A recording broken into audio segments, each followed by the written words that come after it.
I never faced internal stigma. Joséphine Napoukenja a réalisé qu'elle était séropositive au VIH après avoir lu le testament de sa mère. À l'époque, elle n'avait que 8 ans et la nouvelle l'a alertée. At that particular moment, I felt bad, right? À ce moment-là, je me suis sentie mal parce qu'on nous avait instruits sur le VIH à l'école. Donc je savais ce que c'était, je savais qu'il n'y avait pas de remède et je connaissais la stigmatisation qui accompagnait la maladie. Je savais donc que j'allais mourir et que ma mère allait mourir. Mais par la grâce de Dieu, cela ne m'a pas affectée. La mère de Joséphine l'avait inscrite à un traitement, mais sans lui révéler sa condition. À présent, à 26 ans, Joséphine partage son histoire dans un livre intitulé « Au-delà de la condition ».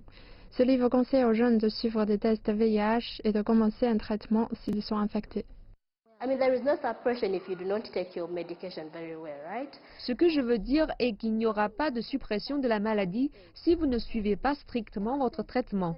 En savoir cela dès mon jeune âge m'a aidé.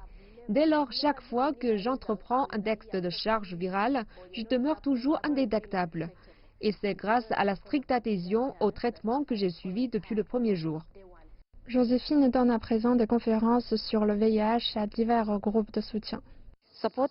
Les groupes de soutien comme celui-ci permettent à des jeunes séropositifs de participer ensemble à des activités tout en apprenant de nouvelles façons d'affronter la maladie. Et Joséphine est ici pour s'assurer qu'ils ne subissent pas les mêmes discriminations qu'elle a subies.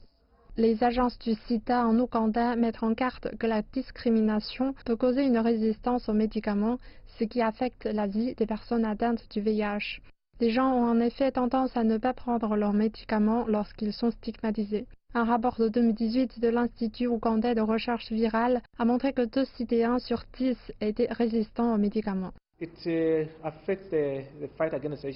Cela affecte la lutte contre le VIH parce que chaque fois que vous avez quelqu'un qui est résistant au virus, il est très probable que la maladie progresse chez cette personne et qu'elle transmette le virus. Au contraire d'une personne qui peut encore être traitée et est bien suivie et indétectable. Le gouvernement essaie de faire tester et de mettre sous traitement autant de malades que possible et de s'assurer qu'ils adhèrent à leur traitement.